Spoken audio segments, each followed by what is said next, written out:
खबरता तक की पूरी टीम की तरफ से समस्त दर्शकों को गणतंत्र दिवस की हार्दिक शुभकामना। गणतंत्र दिवस के अवसर पर कर्तव्य पथ पर आज भारत की राष्ट्रपति द्रौपदी मुर्मू ने झंडोत्तोलन किया। इस अवसर पर वहां देश की शौर्य गाथा गाते हुए ऑपरेशन सिंदूर में भाग लेने वाले हथियारों का प्रदर्शन किया गया।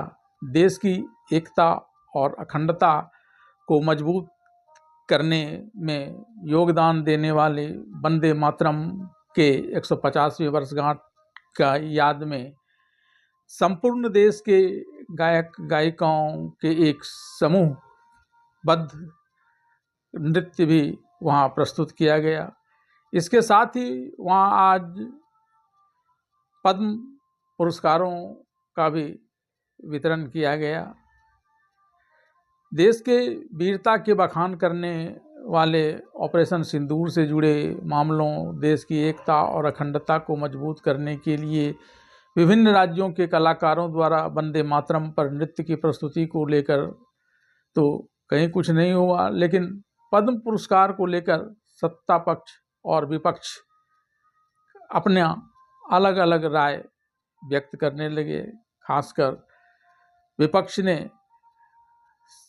भारतीय जनता पार्टी नीत सत्ताधारी गठबंधन को इस पद्म पुरस्कार के जरिए अपने राजनीतिक हित साधने के प्रयास पर बल दिया और बताया कि किस प्रकार से उन्होंने इससे आगामी चुनाव को ध्यान में रखकर इस पद्म पुरस्कार की घोषणा करवाई है। कुछ प्रमुख नामों पर भी उन लोगों ने, खासकर राजनीतिक व्यक्ति भगत सिंह कोश्यारी जो पूर्व में महाराष्ट्र के राज्यपाल थे, उस पर विपक्षियों ने यह कहते हुए निशाना साधा कि इन्होंने महाराष्ट्र ही नहीं, देश के महापुरुष छत्रपति शिवाजी, वीर सावरकर को लेकर अपमानजनक शब्द कहे थे। तो किसी ने शिबू सोरेन पर यह कहकर कि यहाँ भी राजनीतिक लाभ ढूंढ रही है, और जिस शिबू सोरेन पर कभी संसद रिश्वत कांड का मामला चला था, कोल घोटाले का मामला चला था, शशिनाथ झा की हत्या का मामला चला था, उन्हें भी अपने राजनीतिक हित की पूर्ति के उद्देश्य से ही भारतीय जनता पार्टी नीत सरकार ने पद्म पुरस्कारों में शामिल किया है। राजनीतिक दल, सत्ता पक्ष और विपक्ष इस मामले को लेकर अपनी तरह से बातें रख रहे थे। आइए इस खबर पर विस्तार से नज़र डालते हैं कि सत्ता पक्ष और विपक्ष के क्या क्या तर्क है इस आरोप और प्रत्यारोप में। 2026 में घोषित पद्म पुरस्कारों पर सत्ता पक्ष और विपक्ष के बीच स्पष्ट वैचारिक और राजनीतिक मतभेद उभर कर सामने आए हैं। सत्ता पक्ष ने इन्हें अनसुने नायकों का सम्मान बताया है, तो वहीं विपक्ष ने इन्हें चुनावी राज्यों को साधने की सोची समझी रणनीति बताया है। आरक्षण के मामले में सत्ता पक्ष की राय यह है कि इस बार का पद्म पुरस्कार योग्यता आधारित है और उन्होंने समाज के उन गुमनाम नायकों को मान्यता दी है जो सरखियों से दूर रहकर काम कर रहे हैं। महाराष्ट्र के उप मुख्यमंत्री देवेंद्र फडणवीस ने कहा कि मोदी सरकार ने पद्म पुरस्कारों का लोकतंत्रीकरण किया है, जिसमें राजनीतिक संबद्धता से ऊपर उठकर सम्मान दिया जा रहा है। पूर्व केरल सीएम वीएस अच्युतानंदन और जेएमएम संस्थापक शिबू सोरेन को, जो विपक्षी विचारधारा के हैं, इसके बावजूद उन्हें मरणोपरांत पुरस्कार देना, बीजेपी समर्थकों ने इसे राष्ट्र की सेवा को राजनीतिक मतभेदों से ऊपर रखने के रूप में पेश किया है।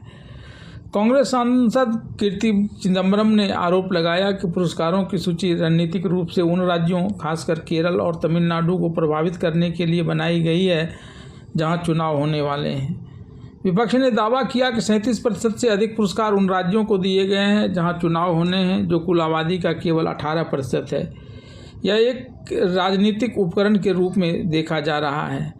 झारखंड मुक्ति मोर्चा ने शिबू सोरेन को पद्म पुरस्कार दिए जाने का स्वागत तो किया, लेकिन यह भी कहा कि इन्हें इससे बड़ा सम्मान यानी भारत रत्न की उपाधि से सम्मानित किया जाना चाहिए था। महाराष्ट्र में पूर्व राज्यपाल भगत सिंह कोश्यारी को पद्म भूषण देने पर कांग्रेस और शिवसेना यूबीटी ने कड़ी आपत्ति जताई है। इसे राज्य के लोगों का आइकन का अपमान बताया। 2026 के पद्म पुरस्कारों के मुख्य राजनीतिक बिंदु पर बात करें तो केरल और तमिलनाडु पर इसमें फोकस रखा गया है। 77वें गणतंत्र दिवस पर घोषित पुरस्कारों में केरल, तमिलनाडु और पश्चिम बंगाल जैसे चुनाव संबंधित राज्यों से 38 विजेताओं को जगह दी गई है। विचारधारा को इस पर ध्यान नहीं दिया गया है। कांग्रेस के पूर्व केरल सीएम बीएस अच्युतानंदन को मरणोपरांत और जेएमएम संस्थापक शिबू सोरेन को मरणोपरांत पद्म विभूषण या पद्म भूषण देने की बीजेपी द्वारा विपक्ष को साधने के तौर पर देखा जा रहा है।